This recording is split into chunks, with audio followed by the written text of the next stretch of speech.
बिस्मिल्लाहिर्रहमानिर्रहीम। किसी भाई ने सवाल किया है, क्या वुज़ू के बाद उंगली उठानी चाहिए और आसमान की तरफ नज़र उठानी चाहिए। अक्सर हमारे भाई वुज़ू करने के बाद दुआ पढ़ते हैं और दुआ के साथ साथ आसमान की तरफ उंगली उठाते हैं और नज़र भी उठाते हैं। तो इसका जवाब ये है, ये किताब व सुन्नत से साबित नहीं है।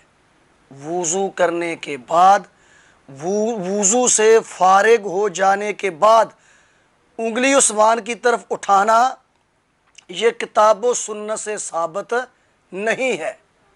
बाकी एक हदीस में आता है सुनन अबी दाऊद में कि आप सल्लल्लाहु अलैहि वसल्लम वुज़ू के बाद आसमान की तरफ अपनी नज़र उठाते थे, लेकिन वो रिवायत भी ज़ईफ़ है।